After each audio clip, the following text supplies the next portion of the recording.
Welcome to Paranormal Almanac with your host, Kurt Sandvik.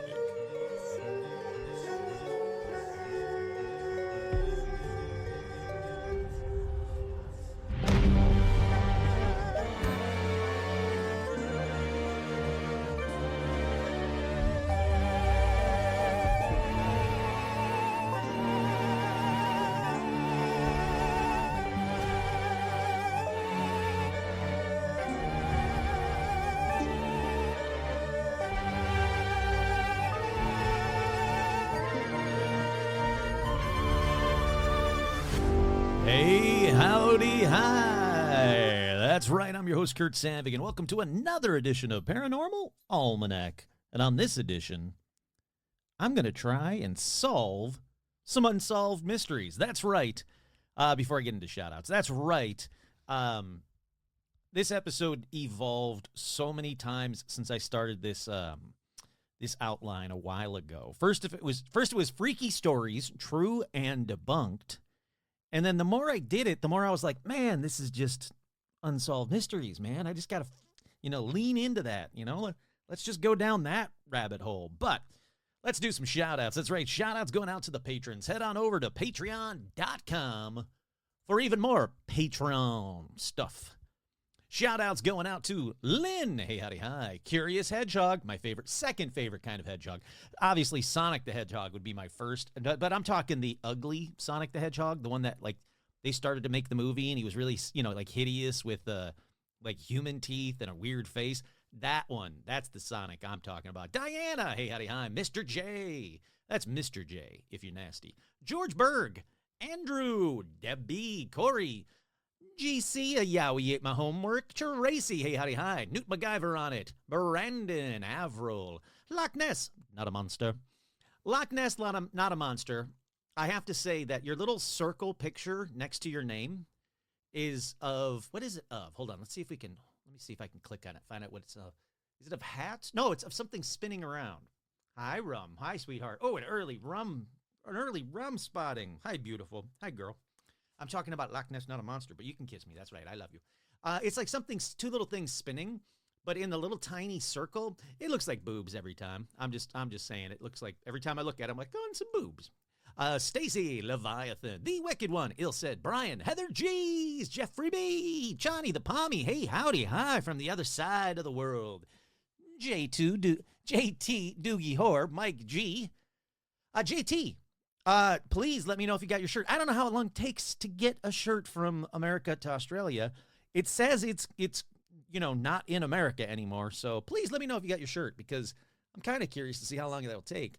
Doogie Whore, Mike G, Tracy B, Jeff, Richard, Alec, Karen, Duran, Lori, Rebecca, and Stephen Scher. Hey, howdy, hi. Thank you guys so much for the wonderful, wonderful letters. I love getting mail. I absolutely love getting mail. You two are the sweetest. I absolutely love you. You're both so friendly, and I love you so much for it. Jane Ann, Jennifer, Heather G, your friendly neighborhood skinwalker. Zuzus, what's it? Nico sharing the mouse. That's the other half of that. Thank you. Andrew, Mark, and Tina, Tortuga, JB, Andy, Tracy, Virginia Mailman, my favorite kind of mailman. Tony, the Magician, my favorite kind of Tony. Jason, Vicky, Crow, Libido Works, Isabel, Jen, Amber, Tracy B, Kelly Jo, Kick-Ass Magic Robot Webcomic.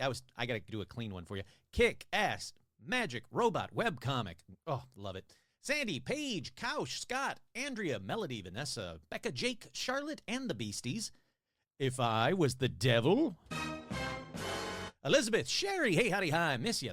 I miss hanging out with you. I love hanging out with Sherry. I got to say that one of my favorite things about doing this show, and it's not, I'm not blowing smoke up her ass. It's truth. One of my favorite things about doing the show is the patrons that I get to meet and then get to hang out with. And I've been lucky enough to hang out with Sherry. She invited me onto the Queen Mary when they got the most haunted room on the Queen Mary, and we did a paranormal investigation together. And then I was able to see her when I went to see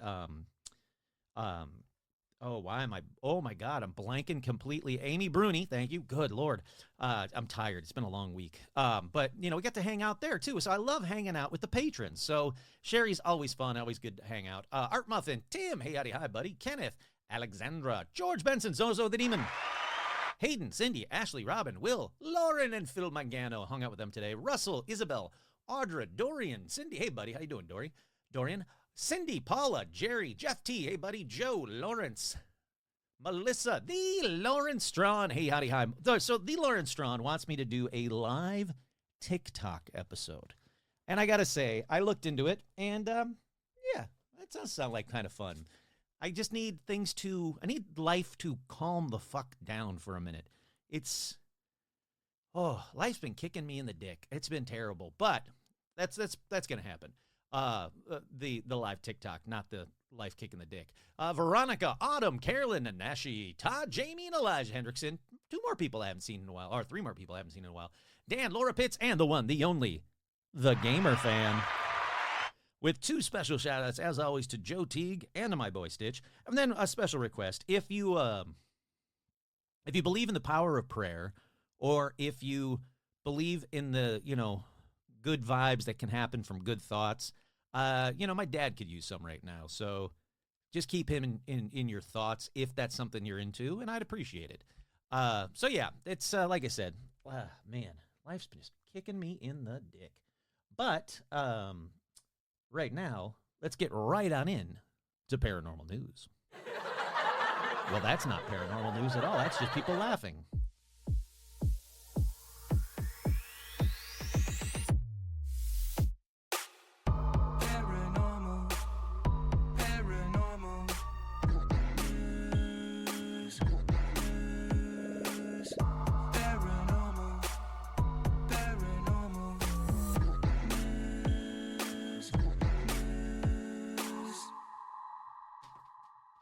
Alrighty, the first story in paranormal news. It's not one that I expected. This was not on my 2025 to-do list kind of a thing. I did not call it on the bingo card. Declassified CIA documents claim to reveal where the Ark of the Covenant is after thousands of years. That's right. It's not in the warehouse at the end of Indiana Jones and Raiders of the Lost Ark. Where are they, though? So the Ark of the Covenant is a gold chest that has reportedly once held the 10 Commandments. If you didn't know that, you've never seen Raiders of the Lost Ark. But while many people have been discussing the recently declassified JFK files, Kurt here, I'll be talking about that in a minute, there are some older CIA documents that are making the rounds online. The American government is no stranger to unsealing once classified confidential information. But away from these files of JFK is information relating to the Ark of the Covenant. Popular Mechanics, why them? No idea, explains, remote viewing refers to a type of extrasensorial perception that involves using the mind to see or manipulate distant objects, people, events, or other information that are hidden from physical view. This technique was supposedly used when one agent was tasked with finding the Ark of the Covenant. One particular report, dated December 8th, 1988, details an agent's task of locating and supposedly finding the Ark of the Covenant using remote viewing. It goes on to talk about how the CIA started using that, but we are talked about that. I've talked about that numerous times when I've tried to do remote viewing, and I gotta say, I was getting some results, but I just didn't have time to keep it up. It's something that you do have to practice. You do have to keep on top of. I don't have that kind of time. I wish I did. But in these experiments, the viewer wasn't told where the objects were, but they didn't even know what they were searching for. Then they were guided through the process by somebody else. So the files in question detail remote viewer number 32's mission and what they saw. Target is a container. This container has another container inside of it. The target is fashioned of wood, gold, and silver. The target is similar in shape to a coffin and is decorated with a seraphim. The target is located somewhere in the Middle East, as the language spoken by the individuals present seems to be Arabic. The target is hidden, underground, dark, and wet, where all aspects of the location of the target. Elsewhere, the viewer claimed that the target was protected by entities and could only be opened by those who are authorized to do so. So, not a real specific place, but It doesn't sound like it's under Oak Island, like some people think, that it's, oh, that's what the treasure of Oak Island's going to be. It's the Ark of the Covenant. Well, I hope not, because they're going to destroy the shit out of the thing with those hammer grabs if it was. But it doesn't sound like that's where it's at. It doesn't sound like it's in Africa, because there's supposed to be that really tiny church that holds the Ark of the Covenant, and only one person can go inside and look at it, and nobody else is allowed. How that thing hasn't been, like, thankfully it hasn't been overrun by somebody who with nefarious means, but shockingly it hasn't been. But there's a lot of supposed resting places of the Ark of the Covenant. Hold on, I wanted to look that up earlier and I forgot. Okay, supposed locations of the Ark of the Covenant. No. Here we go. Current status. The book of the Maccabees says that the prophet Jeremiah followed being warned by God before the Babylonian invasion, took the ark, the tabernacle, and the altar of incense, and buried them in a cave, informing those of his followers who wished to find the place that it should remain unknown until the time that God should gather his people again together and receive them unto mercy. Then Ethiopia, that's one that I was talking about in that little tiny church. It's kept under guard in a treasury near the Church of Our Lady Mary of Zion. Or Southern Africa, the Lemba people of South Africa and Zimbabwe have claimed that their ancestors carried the ark south, calling it the Noma Logundu, the voice of God, eventually hiding it in a deep cave in the Dumge Mountains, their spiritual home. Let's see. Europe, it's supposed to be in Rome. The 2nd century rabbi Eliezer ben Jose claimed that he saw somewhere in Rome the mercy seat lid of the ark. All right. According to his account, a blood stain was present and was told it was the stain of the blood from the Jewish high priest sprinkled thereon by the Day of the Atonement. Or it could be in Ireland. Between 1899 and 1902, the British Israel Association of London carried out limited excavations of the Hill of Tara in Ireland looking for the Ark of the Covenant. So there's a lot of places it could be. Or it could be in a warehouse in some, U.S. government facility like the ends of Raiders of the Lost Ark. Come on, Kurt, get to it. Raiders of the Lost Ark. So nobody knows, basically. It doesn't seem like it's going to be found today. So with that, let's keep on keeping on. Up next in Paranormal News. What? I just read this one. Are you kidding me? I'm not going to read this one if that's the case. Hold on. I hate when it does that. When I could read it earlier, and then when I go to read it, nope, you can't read that one. You already read it. Blah, blah, blah. Have you seen a UFO in Florida? You're not alone. What to know about the sightings?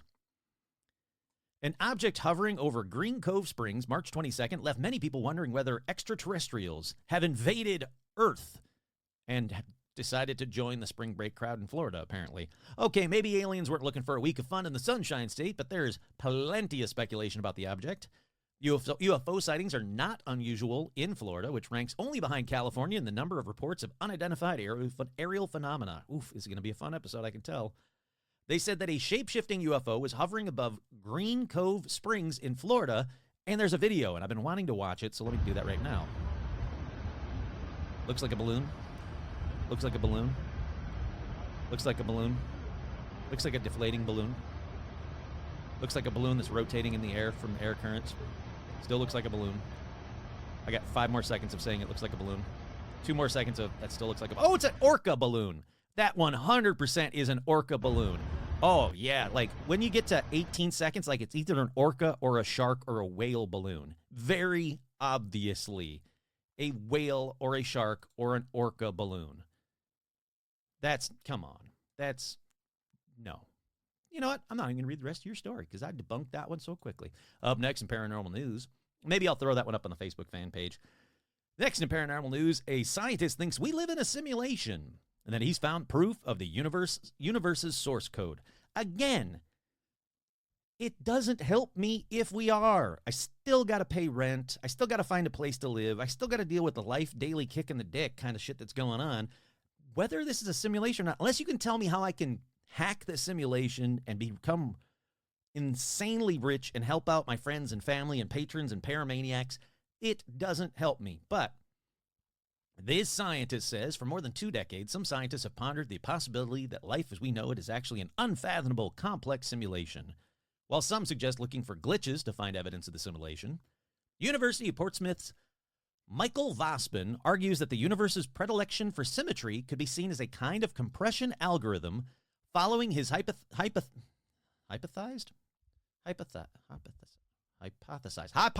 that's the word I'm looking for, following his hypothesized second law of thermodynamics. Look, I've already said it. I'm so tired. I have not had a moment to decompress and breathe. I should be drinking like a Captain and Coke or tiki drink while I'm doing this episode and relaxing, but forgive the I don't know the word hypothesized. Good Lord. Such grand statements about the nature of reality are inherently controversial, with some experts suggest that the simulation theory borders on pseudoscience. I mean, okay, but that doesn't prove that it's wrong. I'm going to skip ahead here. The hypothesis, I got it right that time, that we live in a simulation seems provable. It could be the discovery of a flaw in the simulation, such as a distant region of the universe that cannot be zoomed in on, where a telescope would not be able to obtain a clear image. That's according to philosopher Paul Franceschi, I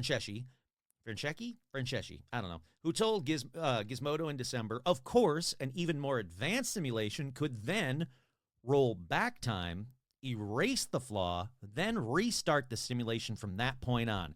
Kurt here, that's what I think Mandela effects are, and how some of them seemingly seem to be corrected, is that he's right. It's an advanced enough simulation that enough people are starting to notice this glitch in the matrix, and it's like, all right, I'm going to go back before that, correct it, and let's go, let's press play again on this horrible Sims simulation that is Earth. He says, well, trying to find a flaw or a glitch in the simulation would provide credible evidence. Michael Vospin, a physicist at the University of Portsmouth in the UK, says that looking for a kind of source code of the universe could provide a more compelling pathway for proving our artificial intelligence. And I kind of agree with that, too. He says this code, known more specifically as the second law of infodynamics, states that information entropy must remain constant or decrease over time up to a minimum value at equilibrium. Sure, that's what I was going to say. He also states in that same article that this can apply to how genetic information behaves, not random as Charles Darwin suggests, but a way to minimize information entropy. Someone smarter than me needs to explain that. But he goes on to say that given time, he thinks that science will prove we're living in a simulation. Yay. Hold on. Yay. What? It doesn't help me. Alrighty, up next in paranormal news, the U.S. government's top secret. Oh, good Lord. All right, and that's been the next episode. Good night, everybody. Have a good one. All right, let's try this again. Let me take a walk here. All right, I can read. I swear. The U.S. government's top UFO scientist has an open mind about alien visitation. Have you seen something inexplicable in the sky? John Kozlowski, director of the U.S. Department of Defense's All-Domain Anomalous Resolution Office, wants to hear from you. That's right. He's asking to hear from you. Whether captured in declassified military footage, in smartphone videos uploaded to social media, for some reason, UFOs are upticking again in society. And that's true. That really is true. There was a time where I was lucky if I could find one UFO story a month. Now I have to pick and choose every week. But that guy, I already said his name, says he wants to hear from you. He started working at the All-Domain Anomaly Resolution Office, or ARROW, in July of 2022. He says, please, the current office's current director, John Kozlowski, says that he needs people's help to find, identify, and just find the content, basically, for them to try and either debunk or identify UFOs. Yeah, I think that's cool. It's about time that the government is really leaning into it, going like, yep, we'll do it. If you can find it, we'll do it. Alrighty, up next in paranormal news. How are you guys doing, huh? You doing all right? I never asked that during an episode. I don't know why. That's important to me. How you guys doing? Alrighty, up next in paranormal news. Nope, that one didn't work, so I'm skipping it. I don't care. Oh, this episode's fighting me. You got to love it. Moving on to the next one. Have you seen a UFO in Michigan? You're not alone. What to know about the sightings? Oh, here we go. Boy, I hope it's another orca balloon. The sighting happened at 8:42 and lasted about 20 seconds. The object was larger than a plane. Okay, not a balloon. The person who saw a similar object at 8:44 reported it while driving southwest on Petersburg Road. The object was twice the size of an airplane and reported to be moving more than 1,000 miles per hour. It appeared in the middle of the sky, extremely bright, LED-like lights, flew to the right extremely fast until it disappeared with no sound. It flew faster than a plane or any other aircraft I've ever seen. So, something big is being seen in the skies. On the night of March 25th, two other people in Michigan reported seeing a strange, fast-moving airborne object near Dundee and Petersburg, about halfway between Monroe and Adrian. One person was driving on West Ida Road near Summerfield High School when they reported a bright LED light to my left. There was a green light on the bottom, and this object was flying very fast to the west. I got to look at it for a couple of seconds, but it was gone within seconds. Hey, that's cool. My home state, spotting the UFOs. Keep it up. Alrighty, up next in paranormal news, I put this in the category of, holy shit, I need to win the lotto. Just once. I don't need to win the lotto like all the time. Just once. So, I don't know if you guys know this, but I love Loch Ness. I love Nessie, not a monster. And I would love nothing more than to live on Loch Ness and look for Nessie every day and have Owen O'Fadigan come over, Ian O'Fadigan come over all the time. It sounds like it's just a dream. Well, an award-winning Scottish hotel with the stunning view of Loch Ness is on the market for £800,000. Set within a stunning woodland area in the Highlands, Craigdarach Hotel has impressively unparalleled views over Loch Ness, which has won TripAdvisor's 2022 Traveler's Choice, as well as a Silver Green Tourism Award for their sustainability efforts.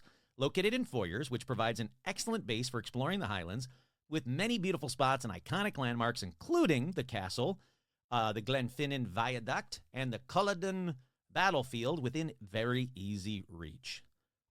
This thing is gorgeous. I just posted it on the Facebook fan page. If you guys are part of that, please find it. I just posted the listing for it. Oh my God, it is just a gorgeous, huge white hotel. Does it say how many rooms? Let's see. Key features: newly refurbished boutique hotel, trading successfully, Green Tourism Award, TripAdvisor 5 out of 5, stunning views over Loch Ness, opportunities to grow further. Here we are. The boutique hotel is described by its owners as the Lochside Getaway, which belies the careful and high-quality renovation undertaken over the last 2 years to create a smart, modern hotel and inn with stunning views and a high level of relaxed comfort. Come on, give me some details on this place here. Ground floor has a reception area, main bar, and restaurant. Oh, I'd love to have a cool, I would do a Loch Ness tiki-themed bar in this restaurant. I know it should be a pub. I don't care. I would do a very, very cool Nessie tiki bar with Nessie tiki mugs. So it's got a reception area, main bar and restaurant, terrace, residence lounge / snug. No idea what that means. Main kitchen, main office, and store. Other floors. The first and second floors provide the high-quality letting rooms and suite as detailed in letting accommodations, which includes 2 rooms currently configured to provide owners accommodations. In addition, there is a large boarded loft space for additional storage. How many rooms, though? First floor, rooms 3, 4, 9, and 10, the Loch View Super King. Room 5, the partial Loch View Double.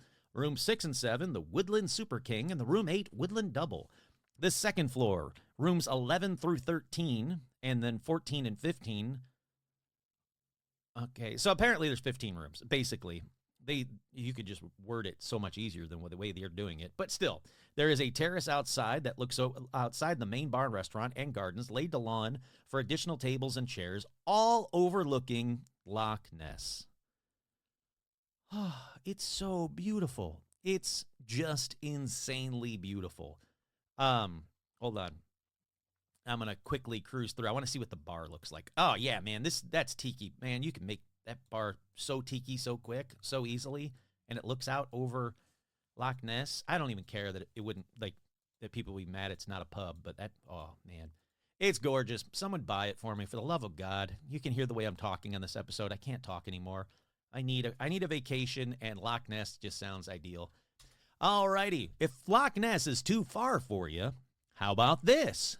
Finally, in paranormal news, North Jersey historic haunted house, last sold in 1990, listed for $649,990. That's right, there's often that one home in town that residents can't help but be in awe of, either because of its unique architecture or just curiosity, oh my God, about its history. In the Passaic County suburban of Hawthorne, that home is 400 Goffle Hill Road. Listed for $649,990. Sure, why not? On March 14th, the property hit the market for the first time, so it was last sold in 1990. It is in need of some major TLC. Let's get to the hauntings. Spooky stuff. Where's the spooky stuff? I don't care about that. Where's the spooky stuff? Craftsmanship. Yeah.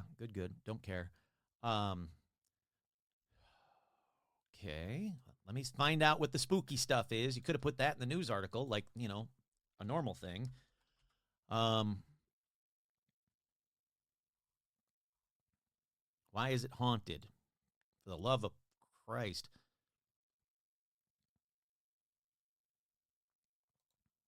Why is it called the haunted house? I don't know. I'm giving up. Look, I swear this is going to be a good episode. I swear to God. Oh, here we go. Hawthorne's history. Murder on Goffle Road. Oh, it's a haunted house where a murder took place, but it supposedly has a ghost. Thank you. That's all you needed to say. That's it. Just haunted house on Goffle Road.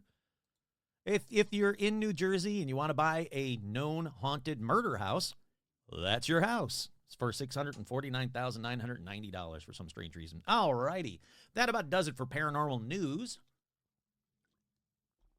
But before I close it up, I wanted to quickly talk about what was found in those newly released JFK files.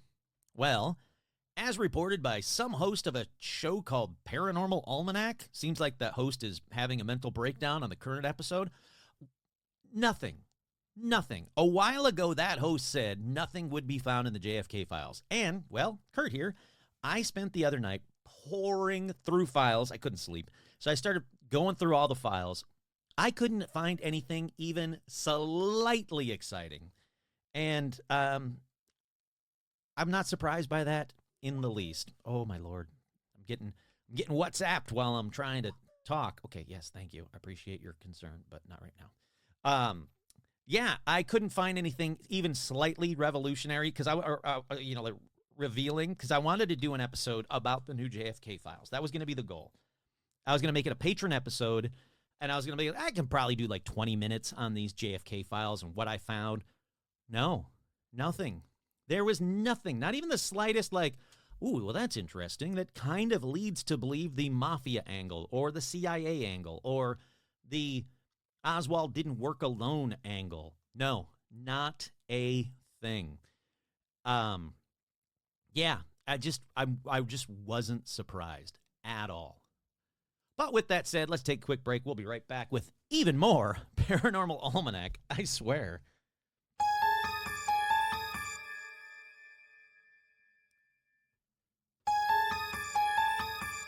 We are back, but hey, what? No sequel to Haunted Islands? Kurt, you said, no, I didn't. I said I might do it the next episode, or it might be for the patrons. And I think I am going to save that one for the patrons. I really started to really get into the part 2 of Haunted Islands, and I got into it so much that I was like, nope, sorry, that's for the patrons. So instead, I want to talk to you about, is it possible to solve some unsolved paranormal mysteries? First, starting with something that's making the rounds online right now that is just growing and growing. Actually, no, wait, nope, sorry. Let me take a step back. Before we get to that, before I get to the first story on this week's episode, here's what I need you guys to do. If you're driving, I need you to close your eyes, and I need you to imagine me as Robert Stack, in a trench coat, walking in from a fog from seemingly nowhere, all of a sudden music starts playing behind me.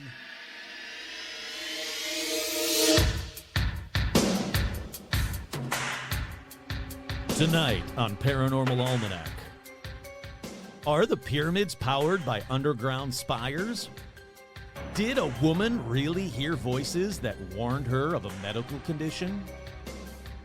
Did a man sing about his own alien abduction 6 years before his disappearance? What happened to a man that filmed the Phoenix Lights? These and more stories will be told tonight on Paranormal Almanac's Unsolved Mysteries. Hi, Ron. I love you too. I'm doing a Robert Stack thing right now. Like, it's got to be kind of spooky. So, all right. Join me on this edition of Paranormal Almanac Unsolved Mysteries, and perhaps you can solve a mystery. Man, gravelly voice kind of hurts. I wasn't even that leaning into the gravelly voice. Okay. So the more I did this episode, like I said, I did this outline, and then I was like, oh, no, I kind of want to lean into the Unsolved Mysteries kind of. You know, back in the day, that show would come on, and the whole time, every episode, I'm like, oh, come on, ghost story, monsters, UFOs.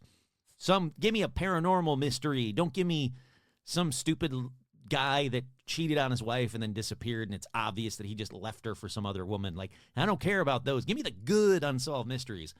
Well, tonight, hopefully, I'm going to give you the good Paranormal Almanac Unsolved Mysteries. And like I said, perhaps you can solve a mystery.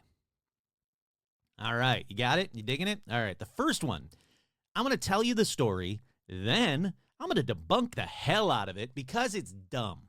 I am sick of how much this story is blowing up on Facebook and TikTok and YouTube, and it's all the same nonsense photos that aren't real photos, obviously AI nonsense. So the story is, experts claim there is a hidden city beneath Egypt pyramids. Italian researchers led by Professor Corrado Malanga from the University of Pisa say they've uncovered a vast underground network beneath the Egyptian pyramids.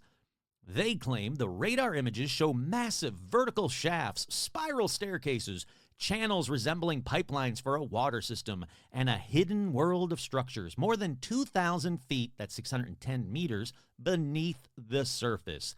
They even suggest the legendary Hall of Records, a purported library tied to ancient Egyptian lores, could lie within this underground complex. Let me pause right here and say, I wish that was even remotely true. Yes, I would love some very cool Stargate-like, finally ancient aliens, the aliens built the pyramids kind of thing would happen.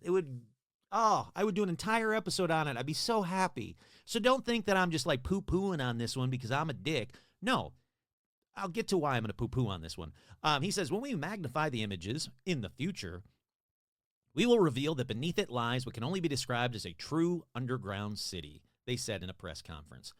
But not all experts are convinced. Radar expert Professor Lawrence Conyers from the University of Denver called the claims, quote, a huge exaggeration, stating that the technology used, radar pulses from a satellite, similar to how sonar radar is used to map the ocean, couldn't penetrate that deep into Earth. Spoiler, I'm going to tell you the same in just a minute. Let's see.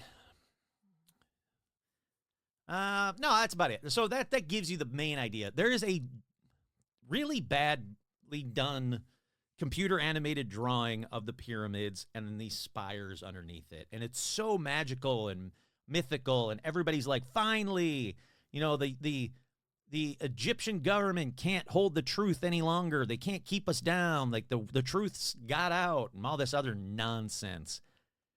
It is truly nonsense. So let me start next with Dr. Hawass's statement. Now, if you don't know it, Dr. Zahi Hawass, or Hawass, I don't know how he says his last name. He's fucking cool.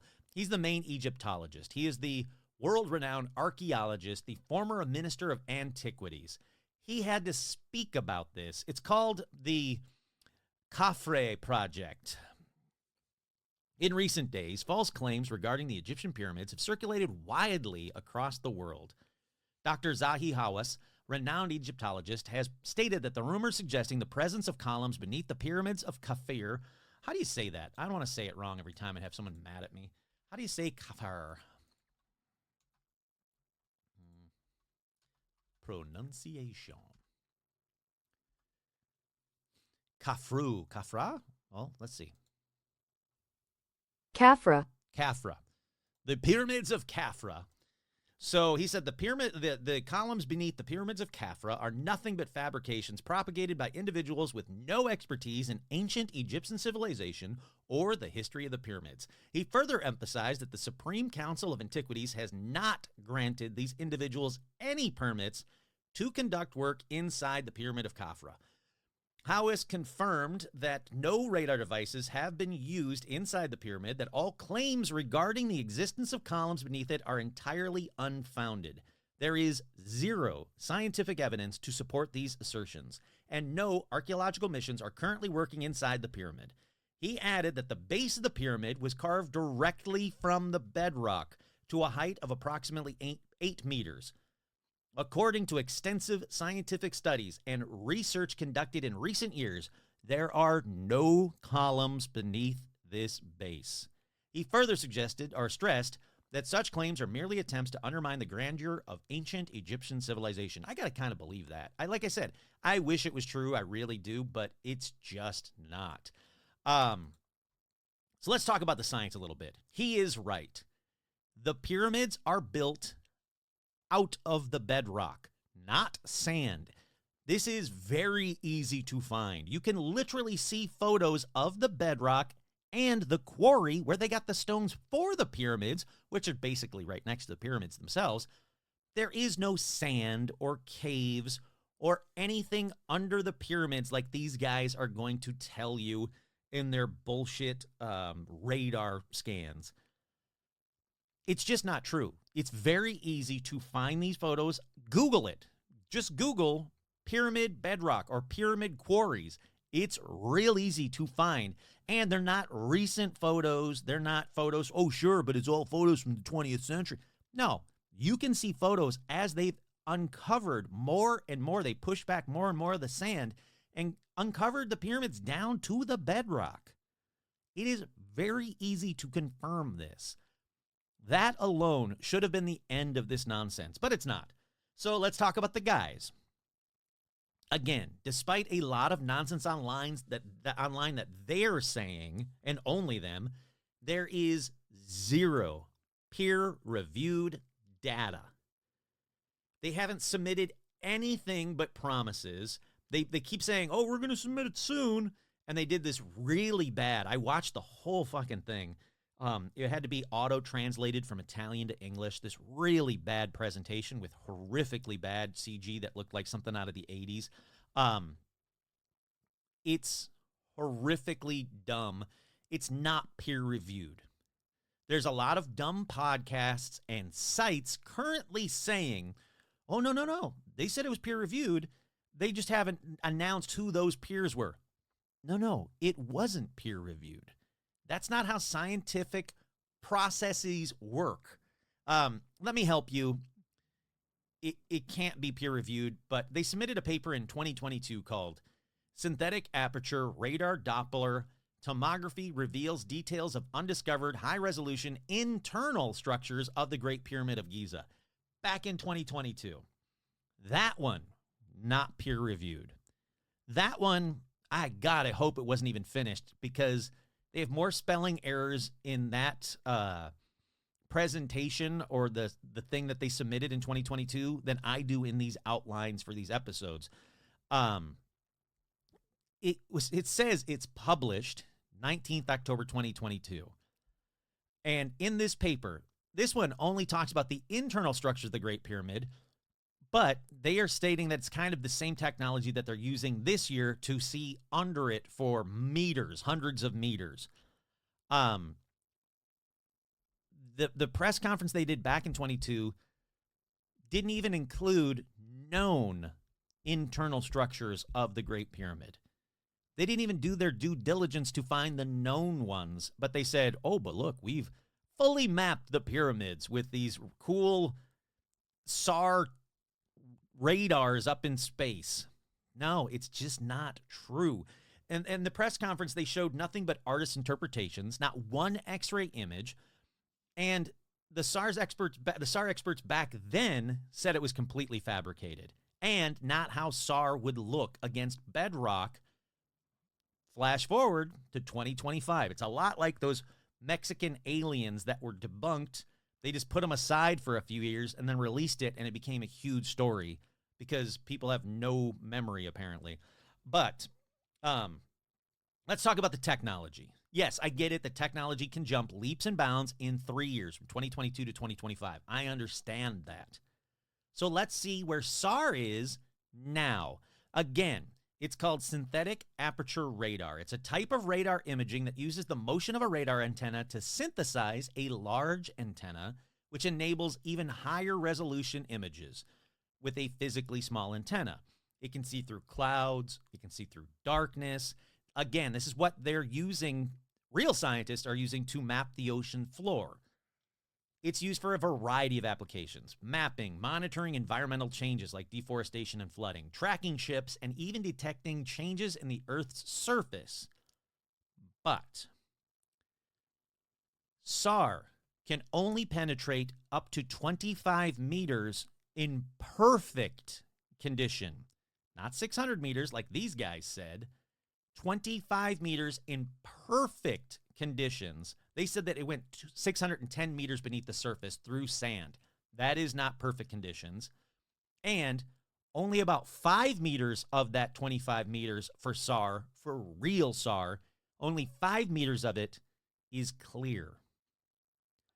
I wanted to find out from people who actually use SAR. Thankfully, they're being kind of vocal about this online. So this is from someone who actually uses SAR to map the Earth, to find real archaeological things by like stripping back the forest, not going underground 25 meters. He says, it is literally impossible to do what they claim. I have worked with SAR, and it can in no way penetrate that deeply. Look at any study on SAR ground penetration, and you'll see it can go about 25 centimeters in optical wavelength and ground composition.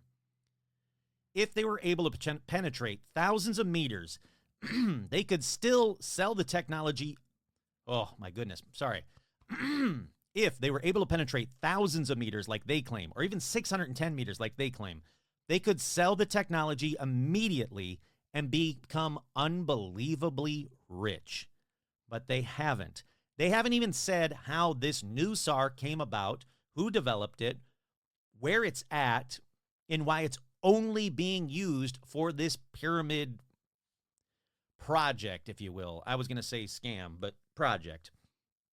Then I found another SAR operator that said it is not designed or used to scan underground features. It was designed to detect and map topographic features and get through vegetation clearly.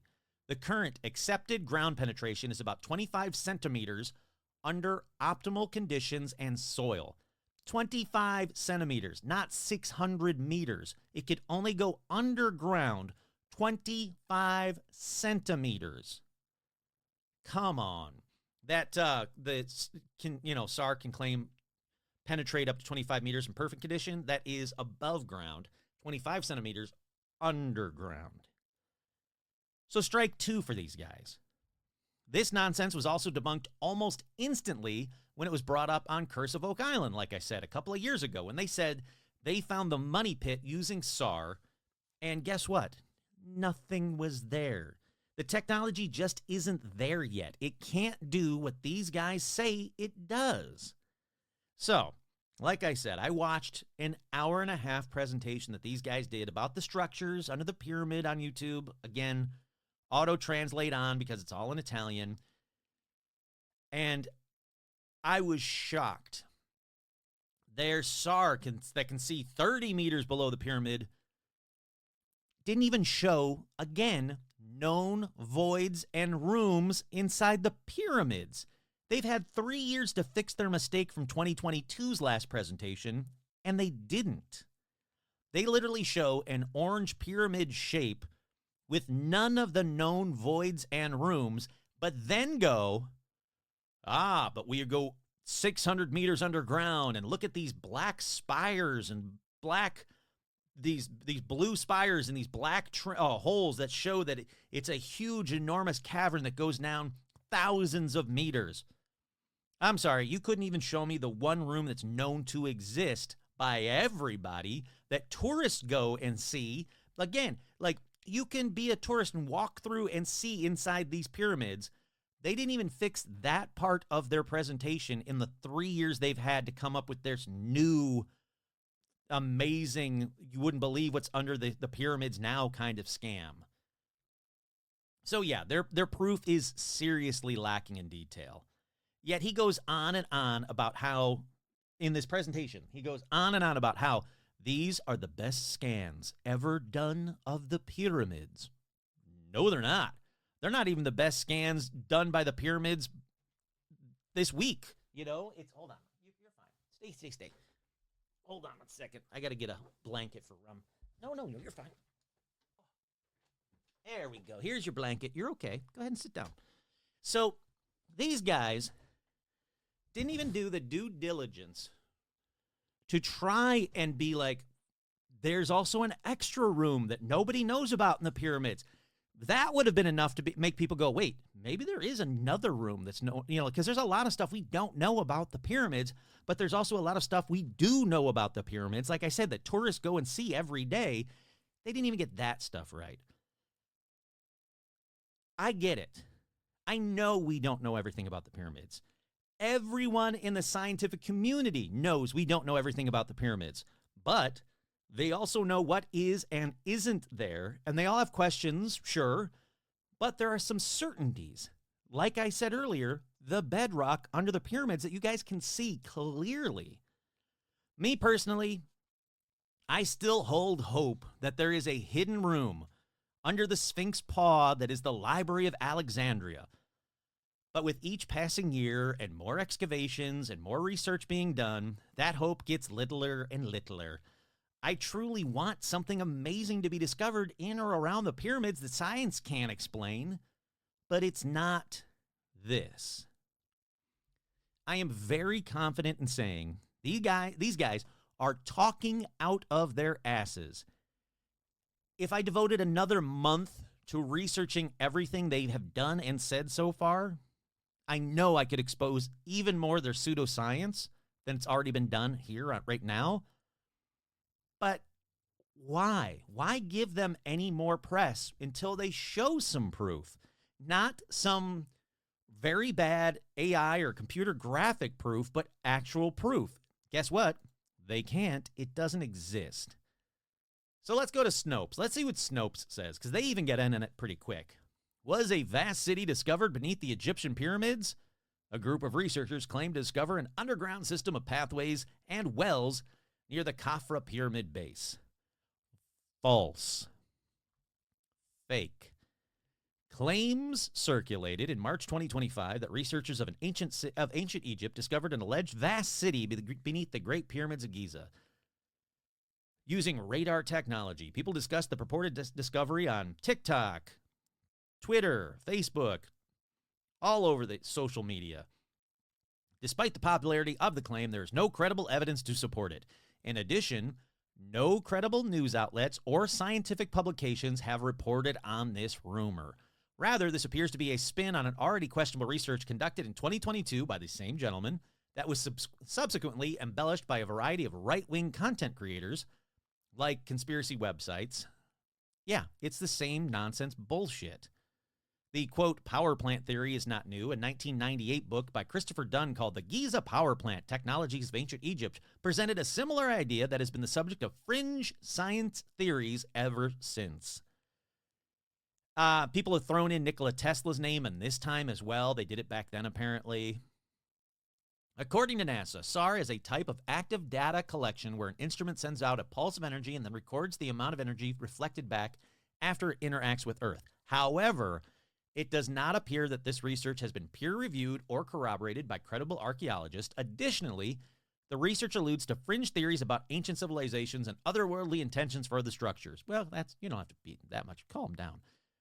We can all hope. But that is not how SAR works. Yeah. I mean, it's just not. I mean, that's about as far into it as I want to go with the Snopes when it keeps going on and on again. So, okay. You have people that use SAR, that literally, legitimately use SAR. They say no. You have thousands of videos and pictures of the bedrock to say, no, it's not true either. You have other people in the scientific community saying no. You have Dr. Hawass saying no. You have Snopes saying no. Look, it's a great story. And if they did better graphics and photos, it could have been at least decently interesting presentation to watch, but it just wasn't. It just really wasn't. And I didn't want to devote an entire episode to it. I've already talked about it way more than I thought I was going to talk about on this episode, but I just wanted to get that out there because it keeps growing and it needs to stop. It's bullshit. Yeah. So anyhow, let's move on to a true freaky story. I want to get past these guys, but I know there's going to be a lot of people that want to know my thoughts on this, or when's Kurt going to talk about this, or is this really a cover-up like someone's saying online? No, it's bullshit. Alrighty, next up, freaky true story time. This one happened in 1997. We go over to London. That's when a woman who only uses the initials AB based on everything, but it does appear that she is real. It's not a regurgitated story that doesn't give any more information. It sounds like she just didn't want to give her name because she didn't want to be associated with the paranormal community, and frankly, I get it. I can't fault someone for that. But this woman named AB, who they make it very clear numerous times in this story. So I'm going to put it at the beginning. AB, who had no previous psychological problems. Okay, Kurt here. I don't know anyone that has never had even a little psychological problem. Like none. You've never had one, not even a tiny one? How good is your life that you've never sat there crying to some dumb car commercial for no reason, you know? Like, everybody has psychological problems. You know, I'm not saying we all have, psychotic breaks and we just need to, move to Scotland to some hotel and look for Nessie for the rest of your life. But I'm saying everybody's had a psychological problem. You saying I've had no previous psychological problems in a Tinder profile would make me go, oh, shit, she's crazy. No, thank you. Swipe. Nope. I'm not going for that one. She crazy. Anyhow, Miss never had a problem in her life. Well, she heard a voice while at home reading, which said, I'm just going to make up the voice. She didn't describe how the voice sounded, so I'm just going to make it up. Please don't be afraid. I know it must be shocking for you to hear me speaking to you like this, but this is the easiest way I could think of. And then the voice said, my friend and I used to work at the Children's Hospital, Great Ormond Street, and we would like to help you. Okay. The one thing that will make me instantly afraid is if a disembodied voice goes, please don't be afraid. Nope. Instantly afraid. Instantly afraid and instant psychological problem. Anyhow, so it was clear to her, and she was like, nope, something's wrong. Never heard these disembodied voices in my head before because I've never had a psychological problem. She immediately sought medical help. Psychiatrist, Mr. Oh no, Ikchukwu Eisenye. Yep, nailed that one. Said she appeared to be cured after receiving counseling and medication. Okay, time out. Kurt here again. No, that's not how therapy works. Also, I call you doctor. I don't call you Mr. Ikchukwu Eisenye. That's not how therapy works. You don't go once and then go, boom, take this pill. You're cured. But sure, again, this is a known true story. So, it's true. It's been proven. There's multiple sources citing this story is true. Anyhow, so she gets instantly cured. She takes a pill. Boom, she's cured. Not hearing any voices anymore. So she goes on vacation to relax. But while on holiday, her voices returned. This time, there were two voices. I got to do two voices now. They told her to return to England immediately because there was something wrong with her. She listens to them, and she goes back to London, and the voices give her an exact address to go to. These voices, very specific. They tell her, go to brain scan department of a large London hospital. So the woman persuades her husband to drive her there, which, if he also went on holiday, he has to be pissed. Oh, you want to go on holiday? You heard that voice, but you took a pill, and now you're good? Let's go on holiday.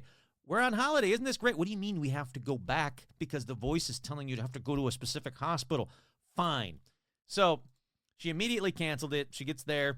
Bam. Brain scan finds a tumor. That's right. After some scans and some consultations, the doctors go, oh shit, we need to remove it. And she heard the voices agree with this diagnosis. So she's like, yep, nope, they're saying, yeah, we got to remove it. So she has an operation to have it removed. She makes a full recovery, but we're not done yet. She said, as she regained consciousness after the operation, she heard the voices for the final time. They told her, we are pleased to have helped you. Goodbye. I mean, very, very, very polite voices. Very nice of them to help her out and get rid of a brain tumor. And, you know, you can't go on vacation. You got to get your brain tumor taken care of. Again, this is a known true story. It happened in 1997. This wasn't in the 20s or the 40s or the 10s. No, 1800s. None of that. It's relatively current. That would terrify me. But they're really helpful. They were pleased to have helped her. It never says if she was like, thank you, voices. What's your name? Like, she never tries to communicate with them. She's never like, oh, there's two voices now? Well, can I call you Bert and Ernie or Troy and Abed? Or like, can I make up a name? Or what are your names? Nope. They tell her something and she just goes, yeah, all right, let's do this. Oh, yeah, I get the operation? Yeah, all right. Voices say, yep, let's do this. Whoop, no more voices. Oh, wait, hold on. Voices are talking. Hold on, doctor. Shh, hold on. I know you're telling me that the operation was successful. Hold on a second. Oh, nope. They're saying they're pleased to have helped me and goodbye. Like, good on ya, but still, talk to the voices. Find out what's going on. All righty. Up next is a mystery. Perhaps you can solve because, frankly, nobody else has. It's about a singer and an actor. His name was Jim Sullivan. For this one, we go to Hollywood, 1969. 6'2" Jim Sullivan, a tall guy looking like a cowboy with a handlebar mustache, was trying to make a name for himself in music. He was friends with Dennis Hopper and even had a bit part of a hippie with a guitar in Easy Rider. So I'm talking like this is straight out of Once Upon a Time in Hollywood. So Jim Sullivan releases an album called UFO, singing about being beckoned on a lonely highway, about aliens, an Arizona ghost town, and the UFO itself. So it was time to go with the UFO, basically. So we cut to 6 years later. Hollywood's not really working out for him. He can't really get, his foothold in the music industry. He leaves one record label and he goes to Playboy Records. They release another album. It's not really doing so well. And he's like, all right, that's it. I got to call it. He leaves his wife and son in Hollywood to try and make a name for himself in Nashville. Packs up his little VW Bug, some old records that he hasn't sold yet so he can make some money, his guitar so he can play on the way over there, some money, and he makes his way out to Nashville. But he never makes it. As he's going into New Mexico, he gets pulled over by a police officer thinking he was driving under the influence, but he passes the sobriety test. So he checks into the La Mesa Hotel in Santa Rosa and never checks out. Investigators, after his disappearance, again, shocker, he's going to disappear. After his disappearance, they say his bed was never even slept in the La Mesa Hotel in Santa Rosa. He just disappeared in Santa Rosa, New Mexico. Yep, on a lonesome highway just out from a ghost town. Police find his VW Bug. On the front seat is his guitar, his box of albums, his ID, and all of his money. Police searched everywhere. They even found a dead guy that matches Jim's description. That's my only red flag on this story. But they say, nope, that was not Jim. They never find his body. His wife hoped, after that, she hoped that he was abducted by aliens like he sang about in his song and is in the stars, as she puts it. But it's really weird. He sang that song about UFOs and a lonely town and aliens, and then he disappears in a lonely town on a lonely highway. Maybe he was abducted. So I guess if you want to go find him, start in Santa Rosa. Also, you should listen to his song UFO. I got to say it's pretty damn good, to the point where I'm like, once I have a firm roof over my head, I think I want to buy his record. You can still find it. It's been re-released, and you can find it on Amazon and other sites as well. But again, his name's Jim Sullivan. The album was titled UFO. It's actually pretty damn good. I kind of dig it. But I, too, hope that he was, he got taken by aliens. Like, hey, you sang about us. Let's do it. And not, it's some podunk sheriff that didn't like this hippie back in the 60s. In Santa Rosa, New Mexico, maybe Jim, lipped off to the sheriff, and they killed him. And then when they were like, yeah, no, we can't find his body. Oh, that one, the guy that looks exactly, that dead body that looks exactly like him. Yeah, no, that's not him. Nope, that's not him. Don't worry about it. That's my only huge red flag in that story is, where's that dead body? Dig it up, do a DNA test. Let's see if that's Jim. But again, officially, this one has never been solved. So maybe you can solve it. Okay, up next, let's stick with UFOs for a minute. I'm going to go a little bit more recently. You guys remember the Phoenix Lights? No? You do? Okay, good. You? Yeah, that one. That's the Phoenix Lights. All right. Well, here's a quick recap for everybody else. The Phoenix Lights were a series of widely reported, unexplained lights seen in the skies over Arizona and Nevada on March 13th, 1997. Kurt here. No, it wasn't flares. It wasn't a military exercise. Yes, those were seen later on in the evening, but it did not match the literal thousands of eyewitnesses to the Phoenix Lights. Despite I'm getting all choked up. Despite various explanations, the true nature of the Phoenix Lights remains a subject of ongoing discussion and speculation. Alrighty, with that very, very oh-so-brief description, there's an episode about it. Kurt Russell's involved with it, so that's kind of cool. He was one of the eyewitnesses from a small plane. He saw them. He said those aren't flares. But anyhow, with that very brief description, go listen to the old episode. Let's talk about a guy that filmed them. He said they were definitely not flares. He filmed an insanely huge craft. He said he could see it on his video. There was no doubt in his mind that he filmed something city-sized flying overhead.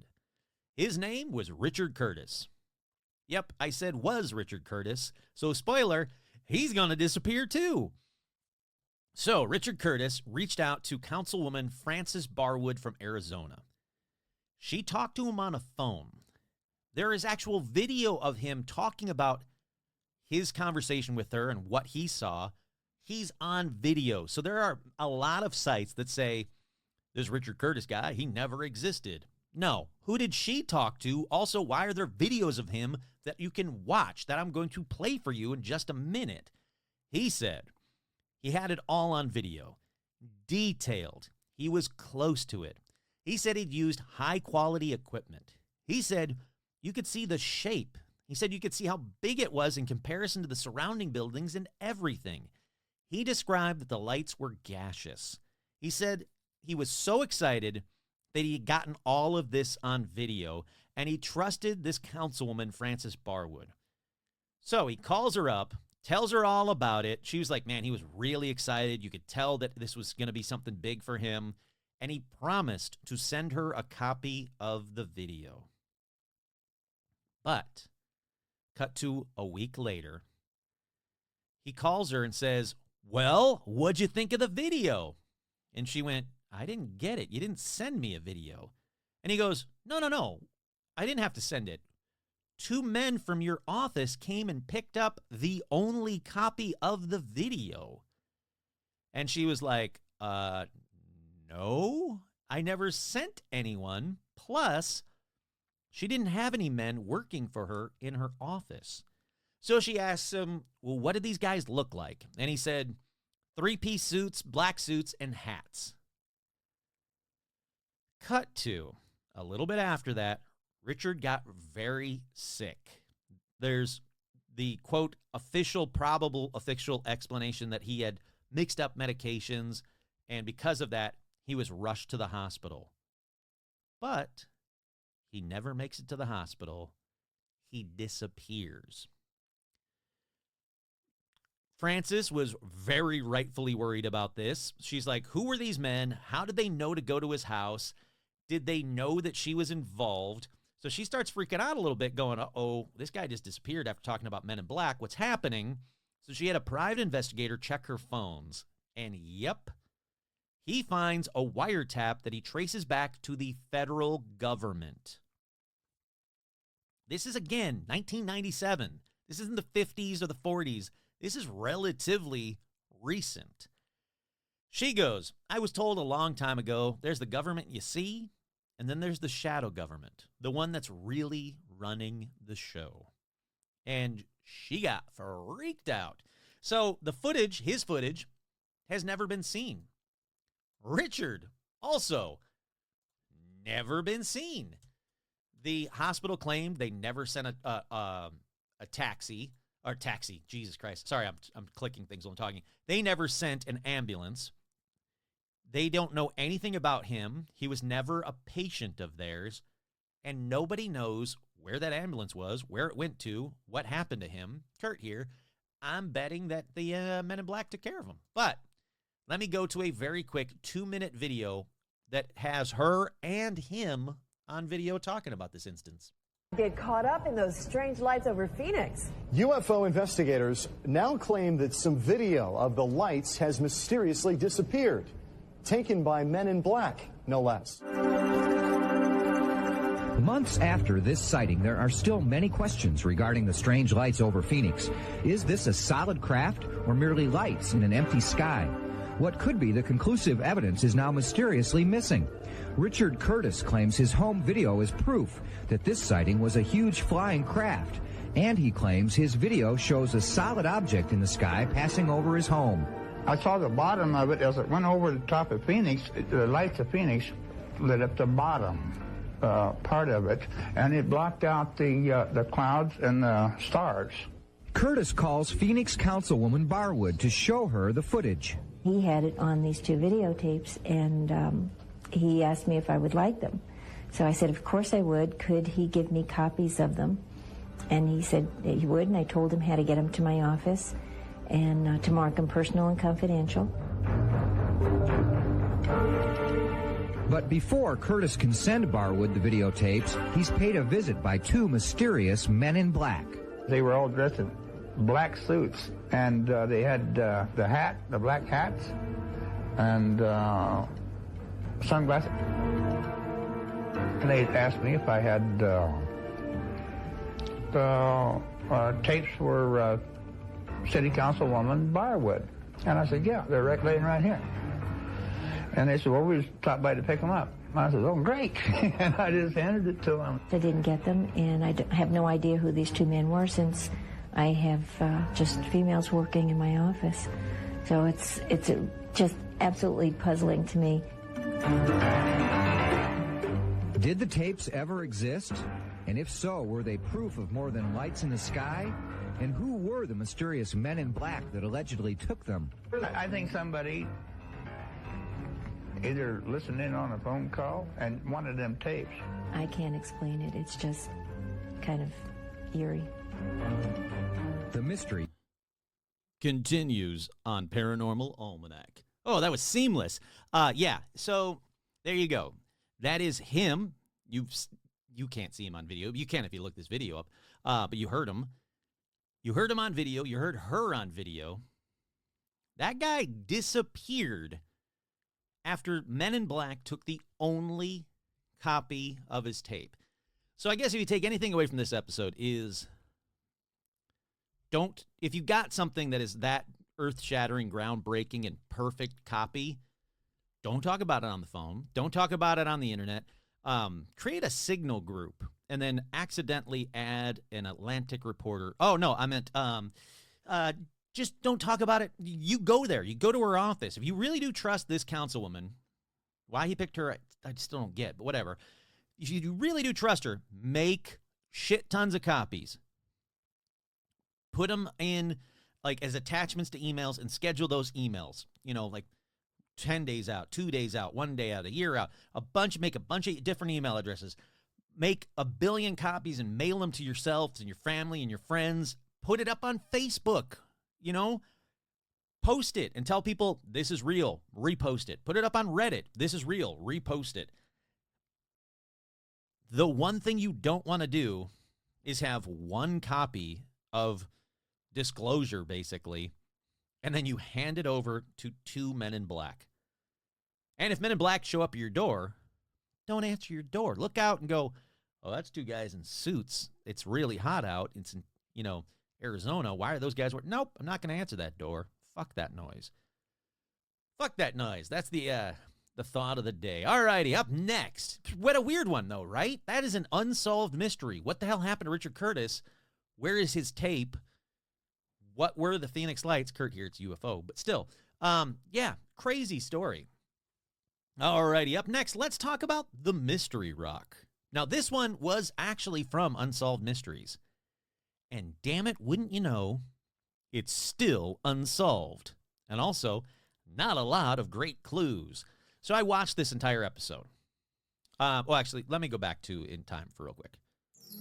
For this one, we go back to Saturday, May 14th, 1988. But for Kurt, I watched the entire episode of Unsolved Mysteries about this incident I'm about to tell you about. And come on, Unsolved Mysteries, give me some clues here. But we go back to Saturday, May 14th, 1988, when 13-year-old Jamie Parks and his friend Trevor Johnson went into the woods in Washington State near the Canadian border. They were walking along a creek when they kicked some moss off a giant rock and noticed a strange, cryptic bunch of drawings basically on it. They said the rock was 4 feet long. It looked ancient. Hey, kids, all rocks look ancient. Go find me a new rock. And no, not a lava rock, but like a new stone. You find me a brand new stone that hasn't been around for like 1,000,000 years, I'll give you $1. I'll give you a Paranormal Almanac shirt. Anyhow, they go back home, and Trevor starts talking about this amazingly cool rock that they pulled off the moss, and they looked at all the strange cryptic drawings, and he tells his parents, Steve and Patty, about his rock discovery. And I'm sure they just went like, go play Nintendo at Jamie's house because we're poor, and we don't care about rocks, Trevor. You see, his parents had risked everything on a small dress shop that was opening in a new mall very soon. Because that's the way you make money in 1988 is a small dress shop. When you think back about 1988, you don't think of video games and, new pop music and MTV. Nope. You think, oh, I remember 1988. Small dress shops, as far as the eye could see. But anyhow, Steve, the dad, was for some reason really interested in a rock. For some reason. And so he hikes to the spot with his kid. Kurt here. This is just a theory. Probably not true. But I think he was going to drown Trevor in the creek and claim the insurance money because they knew the small dress shop wasn't going to make it. But that's based on absolutely nothing other than that's what I would have done. Anyhow, they get down to the rock.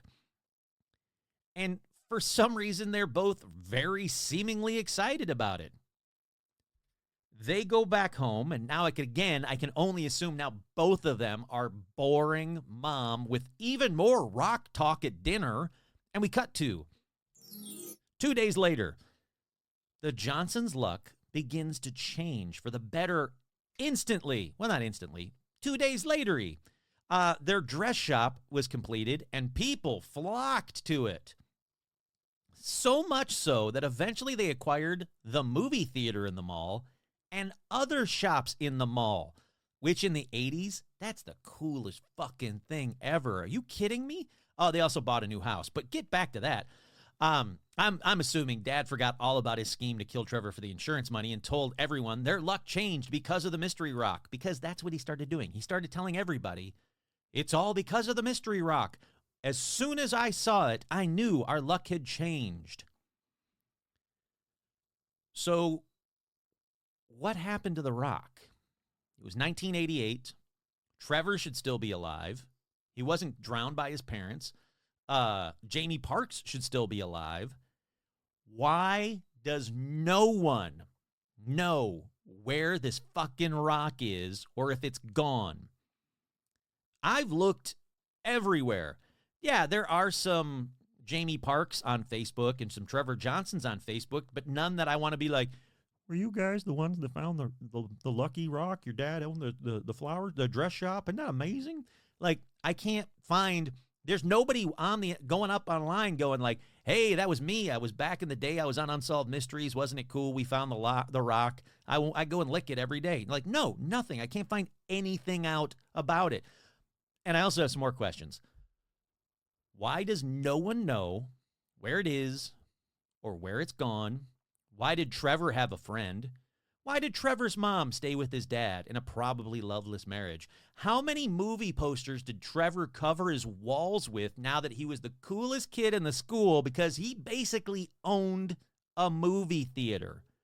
Also, did he ever try the popcorn trick, the popcorn bucket trick? Did he ever try that popcorn bucket trick on any girls he invited to his own private movie theater? You might be going, Kurt, what's the popcorn bucket trick? Oh, let me tell you. So you get a popcorn bucket. Back in the day, they're more like over a cardboardy kind of a bucket thing, not so much like a paper bag, and not one of these like Wolverine got to fuck it kind of popcorn buckets, but I mean just a cardboard popcorn bucket. And what you do is you cut a circular hole in the bottom of the popcorn bucket, and then you sit down with your date of choice, and then you unzip your fly, and you put your penis through the bottom of the popcorn bucket, and then you're like, hey, you want some popcorn? No, reach down in deep and get some popcorn. That's the popcorn bucket trick. These questions and probably more are still left unsolved. Yeah, man, can't find anything out about it. Seriously, for a week, I tried to find out anything about this rock. I found a bunch of old, from 2015 and 2018 forums about it, and there was one dude who was like, hey, that's me, I'm Trevor, and then never answered anybody ever for 4 pages. Everybody's like, shit, Trevor, where is it? I need that kind of luck. I want to go and lick it. Can I have that rock? Where's the rock? Is it over here? I think it might be near the Tumsa Falls or the Tumsa Creek or the Tamaka blah blah. No, never answered anyone ever again. I could find one article about it and nothing else. Seriously, for years, people have been searching for it, and it can't be that hard to find out who owned the movie theater in the mall in 1988 in that fucking town, and then find Trevor. Once you find him, you go, hey, man, I, too, would love to hear all about this rock. Why don't you take me to it? I have a paranormal podcast. Let's go. Nothing. It's ridiculous how unsolved these mysteries truly are. Like I said, I found one article about it. It's going to be real. It's a real short article. Port Angeles, Washington. Ooh, you got a town there. Markings on rock, probably recent. When Jamie Parks, 13, inadvertently knocks a moss off a rock in Tumwater Creek. Ooh, you got 2 points of location here. On the Northern Olympic Peninsula, a few weeks ago, he uncovered a mystery of sorts. From left to right, the 4-foot slab bears the markings that resemble the rays of the sun, a water drop, 2 clumps of grass, or perhaps a rising or setting sun, an inverted keyhole, a backwards capital D, a triangle, and an X with the circle above the apex. Park and his friend Trevor Johnson, 9, thought the carving might have been done by ancient Indians. After examining a photograph of the rock, however, Rick McClure, a U.S. Forest Service archaeologist who studies petroglyphs, said it was probably carved with metal tools sometime in the last 100 years. These neat and sized grooves would very neatly be made by steel tools.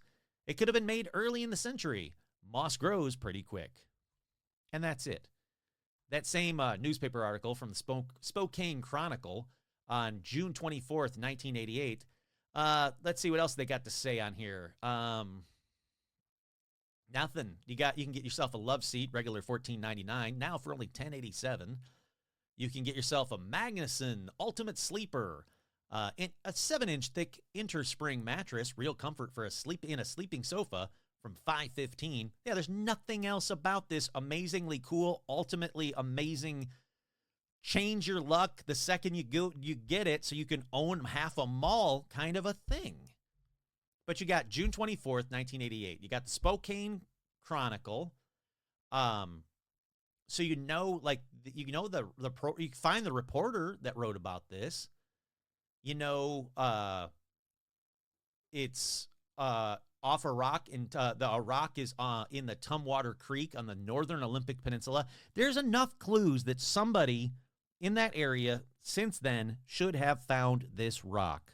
But again, it's unsolved. They're not fucking around. Okay, up next, I tried to find out more about another Unsolved Mystery show that was so debunked on Unsolved Mystery, on the episode itself. It is the dumbest, most easily explained unsolved mystery of all. But I wanted to find out what happened to her after the episode. Spoiler, that's unsolved. It's about Katie, who couldn't just pick one random paranormal thing she did, so she did a bunch. Like, she said she has been able to predict the future, write in foreign languages unknown to her, produce gold and diamonds out of thin air. She claims that her first unusual experience occurred in 1974, when she saw a man walk by her and into her bedroom before disappearing. Several days later, her husband brought home a family photo album. While looking through it, she saw a picture of her deceased father-in-law, whom she had never met, and she said that was the man she had seen earlier. All right.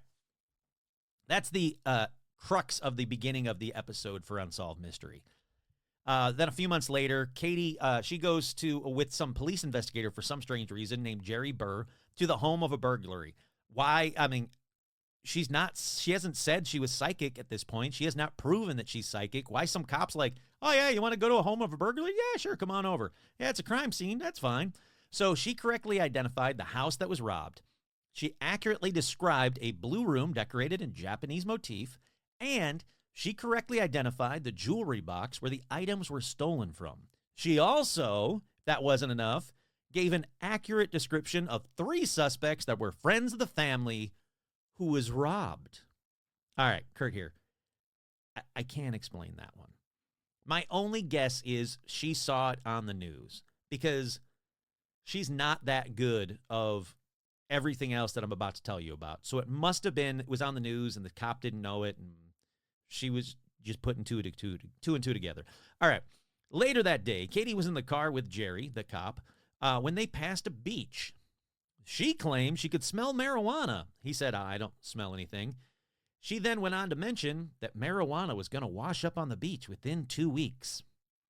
Guess what happened?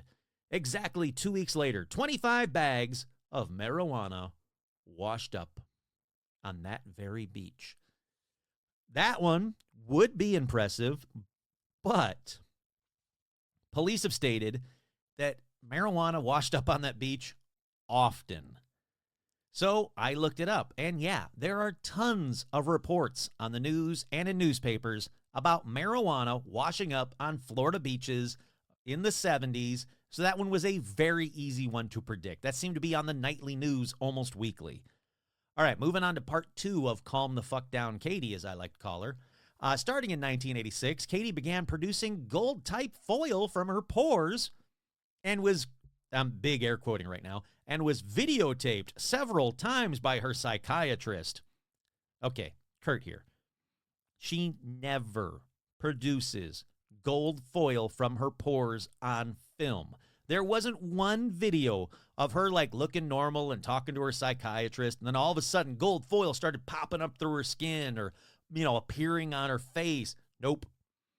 The shrink would start filming and she would be covered in gold foil. Just covered. Like it was sticking to her face. Like, you ever get sweaty and then you take like a cheap napkin and you like, or even like toilet paper, and you wipe your face and you're left with little bits of it all over your face? That's what it looked like, but with gold foil. Mind you, the same gold foil that you could buy at a hobby store back then and till today, and it has the exact same chemical makeup when it was analyzed. Yep, that's right. They did tests on the foil material and showed that it was 80% copper and 20% zinc. And it's the exact same chemical composition of gold foil found at like Joann's and, hobby stores. I don't know what your local hobby store is called. That stuff that you can like, put on, you put gold foil on wood or whatever, and then it looks all like fancy art frames and shit like that. That kind of stuff. It's not gold. She has never produced gold. She produced 80% copper and 20% gold foil. She would be on video and then go like, oh, it's happening on my stomach. And then she'd lift up her shirt, and it's like an arts and craft group had decoupaged her stomach. And the shrink would be so excited. He'd be like, oh, and he'd zoom in and walk up and like touch the gold foil. And she'd be like, now it's happening on my back. And then she'd lift her shirt and turn around, and yep, more shitty gold foil hastily applied to her. It was debunked on Unsolved Mysteries. They had amateur magicians and regular people, I might add, that saw her, what she did, and went, oh, yeah, it's easy to debunk, easy to replicate. Hey, look, here's this gold foil that we found from a hobby store. If you put it on your face and you spray a little hairspray, it just sticks to you exactly like hers did. And they were like, but she produced it on her tongue. Whoa, she was talking. Then all of a sudden she's like, hold on, it's appearing on my tongue. And she'd stick her tongue out. So this girl, regular woman on Unsolved Mysteries back in the day, put some on her tongue and is like, look, I can talk, I can drink, I can do whatever the hell I want. Gold. Bah. So yeah, even though Katie said it would appear on her face, her eyes, her ears, her mouth, her arms, her thighs, her stomach, and her back, it never appeared there. It was just there. Then, as if that wasn't enough, she was talking on video, and she said, she started like going like, oh, my ear, oh, my ear. She had like long hair, long brown hair. It's covering her ear. She's like, oh, my ear. And instead of like lifting her hair and showing like nothing in my ear and then tilting her head and then this gold charm would fall out of her ear, no, she would be like, oh, something's in my ear, and tilt her head and kind of like hit her head a little bit. And then, yeah, a gold charm fell out of her ear. Again, just the worst magic ever. Like, this is like the bad kind of magic you would see at a kid's birthday party. Then she said she could produce a diamond out of her tears. All right, now that's cool. A diamond? Like, that's expensive shit. Like, yeah, man, make me some tear diamonds. Nope. So she leans forward. She kind of covers her eye with her hand. Her hand that is in no way obviously palming a fake diamond. I mean, she's not even good at palming a tiny peanut-sized fake jewel. So she puts her hand over her eye and leans forward a little bit, and then kind of does like the Mr. Spock kind of hand gesture kind of a thing with her two fingers. And she's like, boop. It spreads her fingers enough that anything she was 100% totally palming fell out. It wasn't even close to her eye. It just kind of fell out from the crease in her hands and her knuckle, like between her fingers. And everybody's like, oh, a diamond. Nope, but it wasn't a diamond. It was never proven to be a diamond. Look, Penn and Teller would call BS on her in about a minute. Then they would do that trick so much better. They would, show it coming out of the tear ducts kind of a shit, man. Look, I was talking to my friends at lunch today, and I did the exact same trick with a peanut that magically appeared out of nowhere from my hand and then fell into my lap. The only thing they asked was like, whoa, that came out of nowhere, or that magically appeared, or how did you magically do that? No, the only thing that my buddy Phil asked was, why are you carrying a peanut around with you? The answer to that is to feed squirrels and crows, obviously. But the point here, I could do it with no practice whatsoever and do it just as convincingly as she did it. I've been to the Magic Castle. I've watched magicians pull coins, like full-size fucking coins, out of thin air again and again and again and again. They can't have those between their fingers. Where are all these coins coming from? It's blowing Kurt's mind. This is amazing. It's incredible what magicians can do. There are many ways that magicians can produce the same effect that she did, but better. Back to Katie. The point is, Katie was a fraud. It was even debunked on Unsolved Mysteries, but that's not what I wanted to find out. I knew that part was true. I watched the episode. I watched it again, this week for this episode. That wasn't the part. I wanted to find out where the hell Katie went. From everything I can find, she never did another TV show. I can't find her on Facebook, but I only had her first name to go by, so it's really fucking hard. I wanted to add her as a friend and then make fun of her, so I couldn't. So I guess the only, whatever happened to Katie, only local hobby stores that she would buy her gold foil and fake diamonds from would possibly know, because I can't find out anything about Katie. So Katie, if you're listening, I'd love to have you on the 300th episode.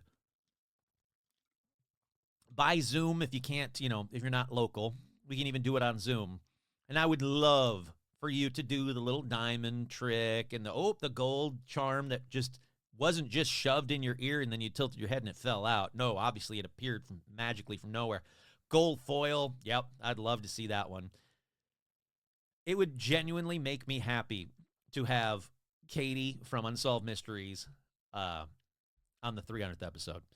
All right, up next is one that Unsolved Mysteries never tackled, but Paranormal Almanac's Unsolved Mysteries will tackle after this quick break.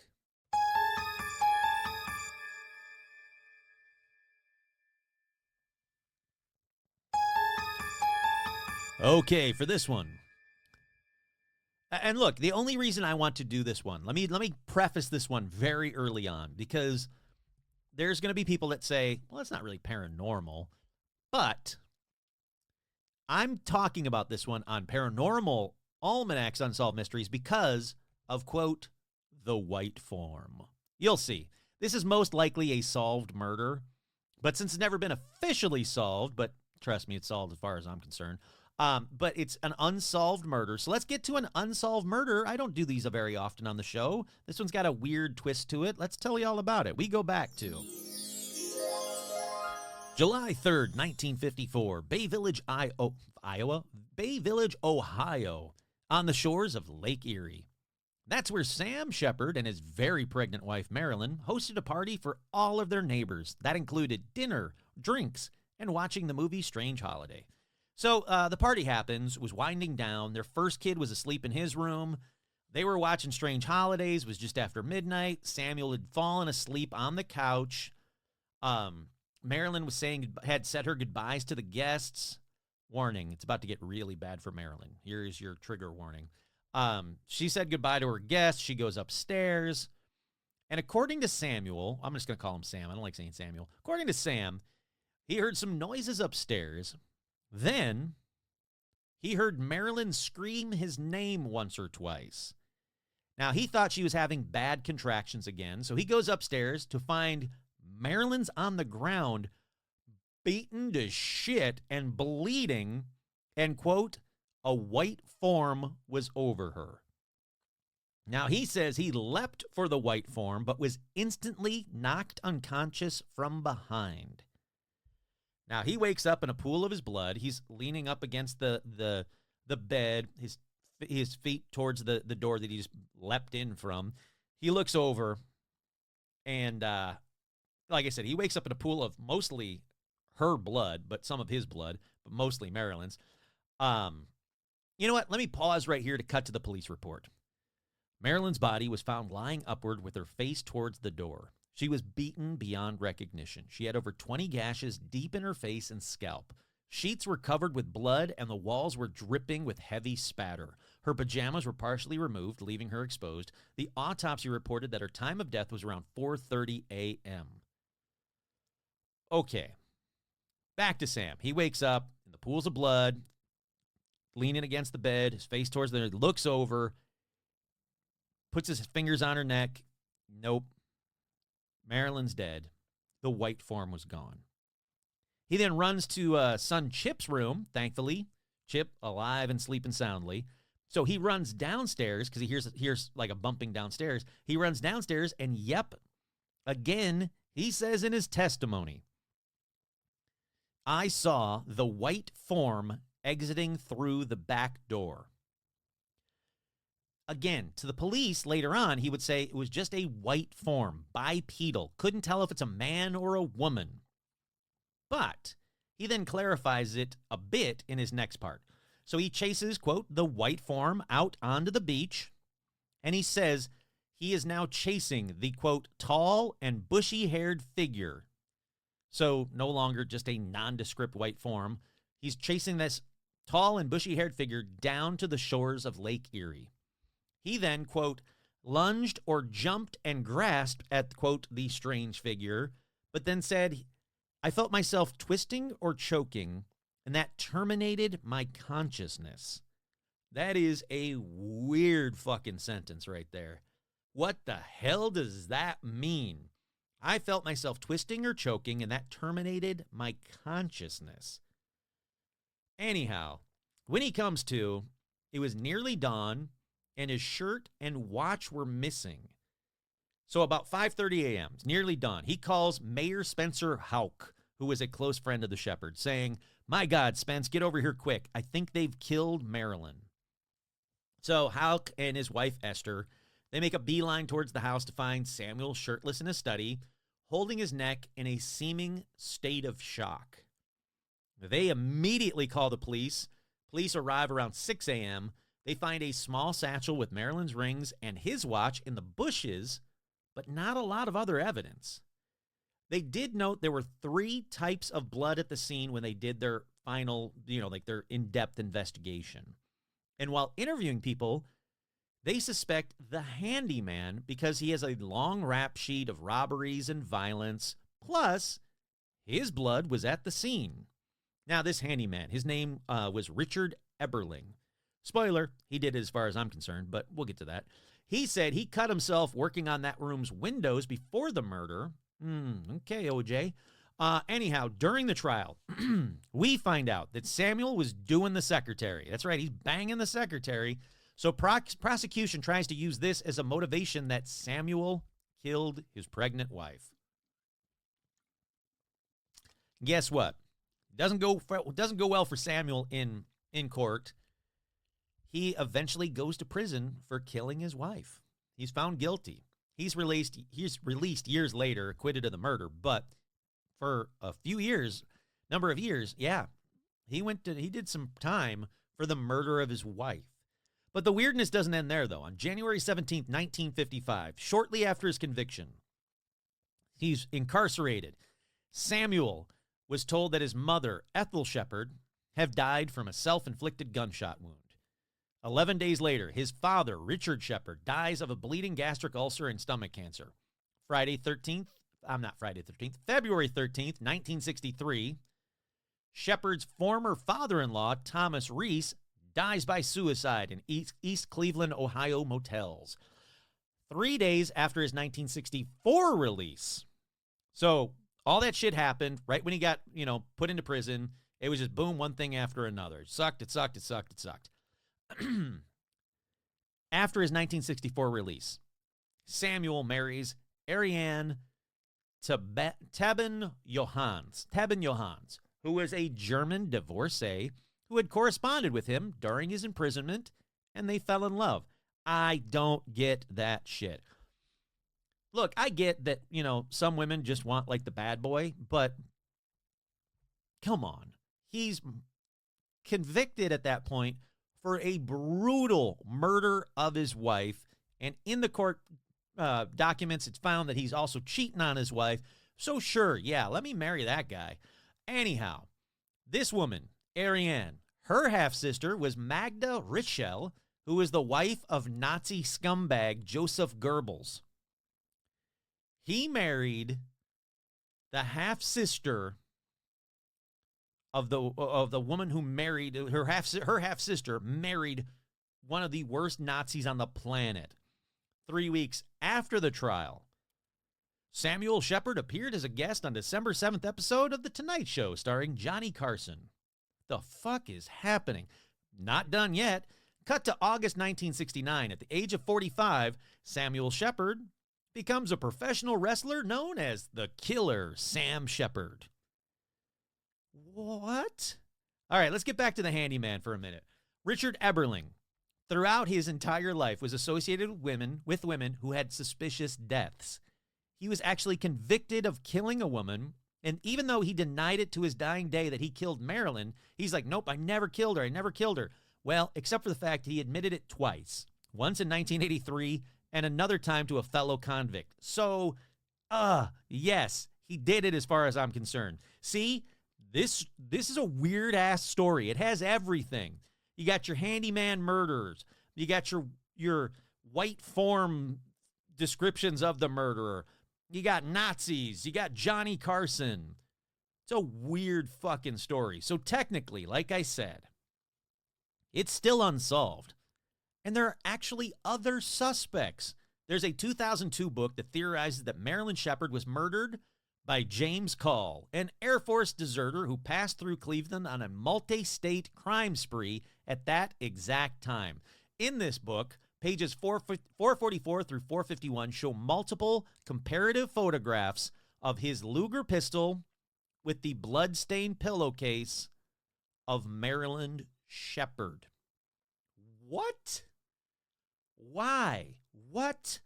Okay, maybe it wasn't the handyman, but I still think it was, because why would you admit to killing somebody twice if you never killed somebody?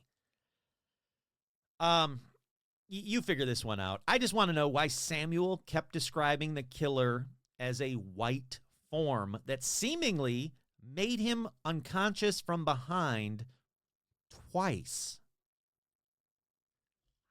I mean, that's the worst description you could possibly do.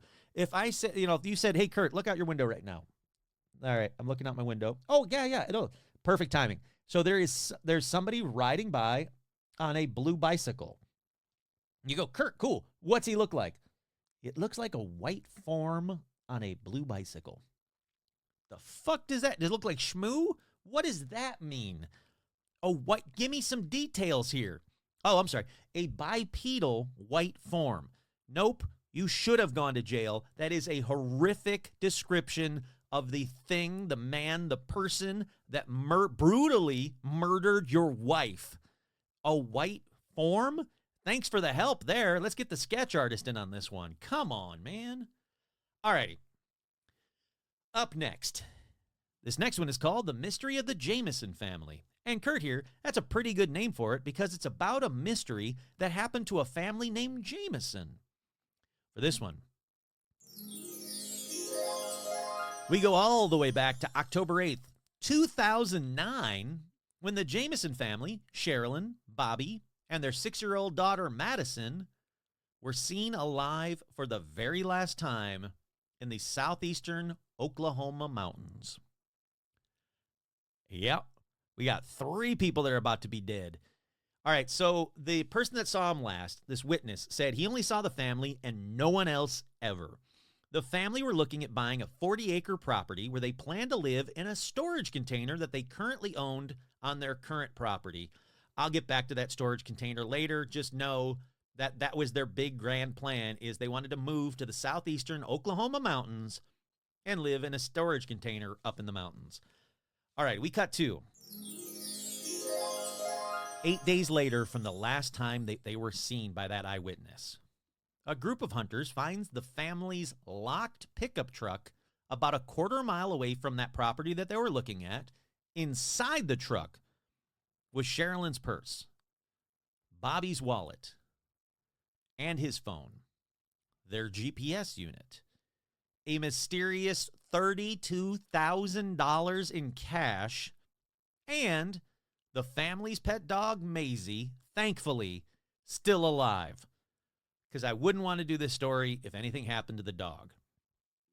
So they call the police. The police come. They, feed the dog and give the dog some water because it's really dehydrated. But still, Maisie's alive. Woof. The police start scrolling through the phone. They find a photo of daughter Madison, perfectly fine in the photo, just her smiling or whatever. It was taken a day before the hunters found the truck. So they've only been gone for a day, theoretically. During the investigation, they do realize that what was missing from the truck was a briefcase and Sherilyn's .22 caliber handgun. But the truck, perfectly fine. No damage, no blood, obviously no Jamesons.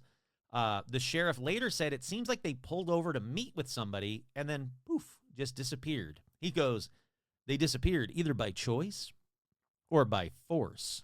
Kurt here, I'm leaning towards by force because they left their dog. And yeah, $32,000, but you don't leave your fucking dog. The GPS in the truck showed that they had been farther up the hill before disappearing, so the police go up there. They find footprints. They're like, okay, we think they've only been gone for a day. They form a ground and air search party in both areas. And it shouldn't be any surprise by you. I told you they're missing. Nothing was found. So, nothing was found for a time, because then we cut to November 16th, 2013. 4 years later, hunters stumbled upon the partial skeleton remains of 2 adults and 1 child, less than 3 miles from where the Jamesons' truck was found. Yep, it turns out it was the bodies of the Jamesons. Bobby, Sherilyn, Madison, boom. Here's the weird thing. Let's pause right here to say the search party had searched this very area where the skeletons were found 4 years ago. How did they miss 3 bodies, not buried, just lying there on the ground in a search area that they did an extensive ground and air search in? All right, I promised you I'd get back to that storage container. I know you've been going, yeah, okay, they're dead. The little girl's dead. That's really sad. Kurt, what about that storage container? Well, that storage container that was on their original property, the one they wanted to move to the new property. Well, some graffiti was found on the storage container after their deaths when they were doing the investigation. And that graffiti said, 3 cats killed to date by people in this area. Witches don't like their black cat killed. The fuck does that mean?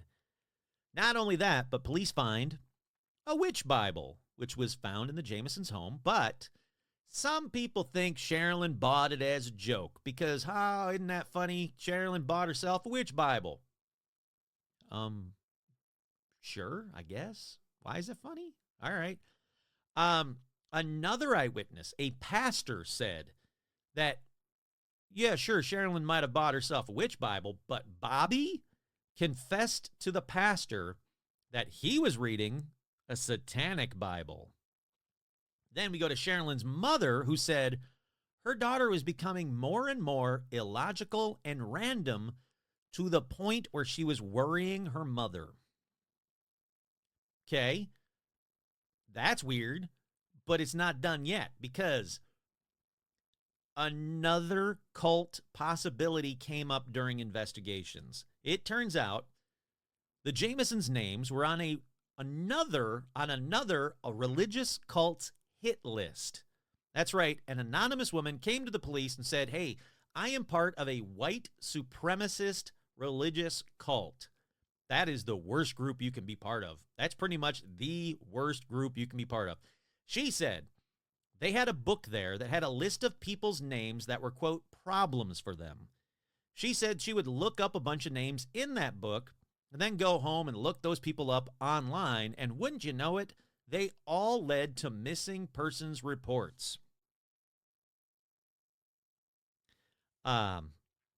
Yeah. Still not paranormal enough for you? Okay, let me ramp it up a little bit. The Jamesons told friends before their disappearances that they had 2 to 4 ghosts living in their home. Then, Father Gary Brandon told investigators independently that Bobby had once called him asking about, quote, special bullets that could shoot spirits. What? Again, now it's questions time. So what happened to the Jamesons? Why did they stop their truck when they did? Why did they have a ton of cash on them? Kurt here. Where's Maisie the dog now? Maisie still okay? Back to the other one, though. What kind of bullets stop spirits? Which cult got them first? Can I have that satanic Bible for set decorations behind me for live shows? These questions and many more won't be answered on this week's episode. Yeah, I don't have a flippin' clue what happened to these people. I couldn't find out any more information. There's a lot of theories. Each theory's more wacky than the last. I like that he just kept, like, doubling down on shit. Like, I feel bad for the police investigators on this case because it's already wonky enough. And then you got, like, like another priest coming up going, oh, that's weird. Well, how about this? Bobby once called and asked about special bullets that could shoot spirits. That's what he wanted to know. Oh, I'm their neighbor. They used to tell me they had 2 to 4 ghosts in their home. Which is it? Is it 2? Is it 4? Is it 3? Pick a fucking number, people. Or is it this random anonymous woman who said that she was in a white supremacist religious cult group and they had a hit list book and their names were in this hit list book? Well, Sharon's name was in the hit list book, but come on. They found all these wacky, crazy, like, what is happening in Oklahoma? And do I want to be part of it? I was saying, and can I be part of it? But do I want to be part of it? Look, I don't want to live in a storage container up in the Oklahoma mountains. I can pretty much guarantee you that sounds not fun to me. But if I did, I sure as shit wouldn't live in a storage container that had this spray painted on the side of it. 3 cats killed to date by people in this area. Witches don't like their black cat killed. What? Oh, why isn't Unsolved Mysteries doing an episode about this one? That's weird. It's got paranormal stuff in there. Come on, man. Alrighty, what time are we at? Yeah, we're almost at 2 hours. All right, that about does it for this week's episode. I gotta say, I really thought that if I started looking into Unsolved Mystery episodes, there would be solved parts of the mysteries. Like, the mysteries would be solved. Not by me, but by, like, smarter people than me, but online. Like, I would find these mysteries had been solved 20 years later kind of a thing. Nope. Can't find one that's solved, but I hope you guys enjoyed this very different episode of Paranormal Almanac. I'm your host, Kurt Savick. Thank you once again.